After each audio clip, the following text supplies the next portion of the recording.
Salam sepak bola.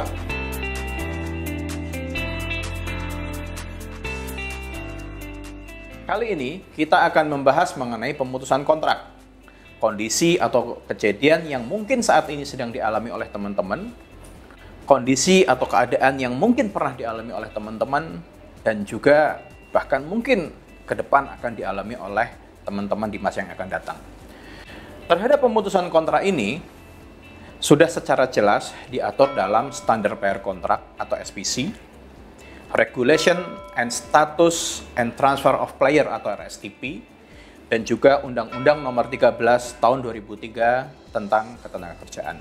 Nah, pemutusan kontrak itu bisa dilakukan oleh klub maupun teman-teman pemain. Kita mulai dari pemutusan kontrak yang dilakukan oleh klub. Ya, klub bisa atau berhak memutus kontrak pemain secara sepihak jika teman-teman pemain melakukan pelanggaran berat atau lalai melakukan kewajiban-kewajiban yang diatur dalam kontrak, di mana kondisi itu sudah diperingatkan secara tertulis oleh klub 3 kali berturut-turut dalam jangka waktu 3 bulan. Atau yang kedua, jika pemain ditahan atau menjalani masa tahanan lebih dari 3 bulan jika pemain tersebut diduga melakukan suatu tindak pidana. Kemudian pemutusan yang dilakukan oleh pemain.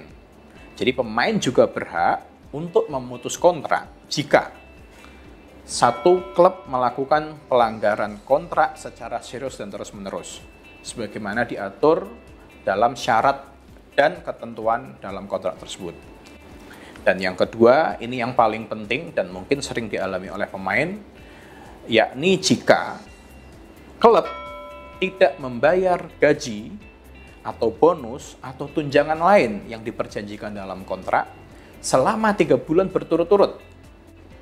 Dan dalam kondisi itu, pemain sudah memberikan peringatan non prestasi kepada klub dalam jangka waktu 14 hari.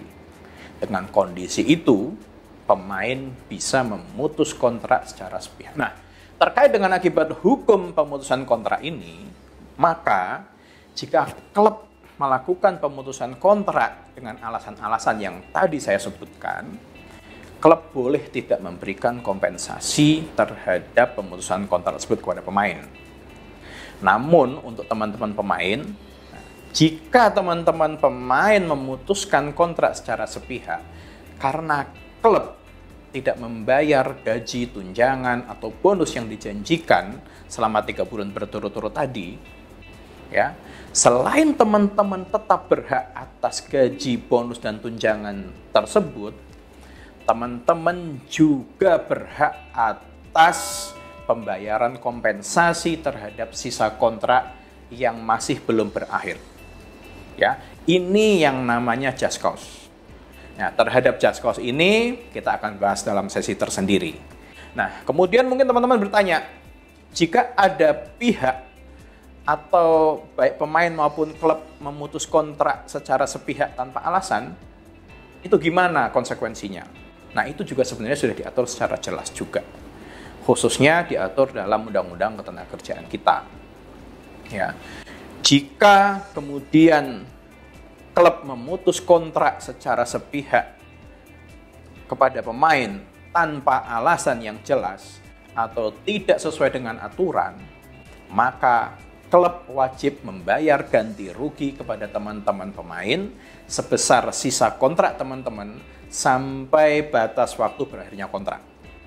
Ya, tapi juga sebaliknya, teman-teman juga harus hati-hati. Kalau mau memutus kontrak secara sepihak, juga tanpa alasan maupun tanpa atau tidak sesuai aturan, maka klub juga berhak menuntut pembayaran sisa kontrak teman-teman tersebut. Oke? Jelas ya soal pemutusan kontrak ini? Tapi kalau teman-teman masih ada ya pertanyaan atau yang ingin berdiskusi dengan lebih lanjut dengan kita, silahkan bisa langsung menghubungi APPI. Salam profesionalitas.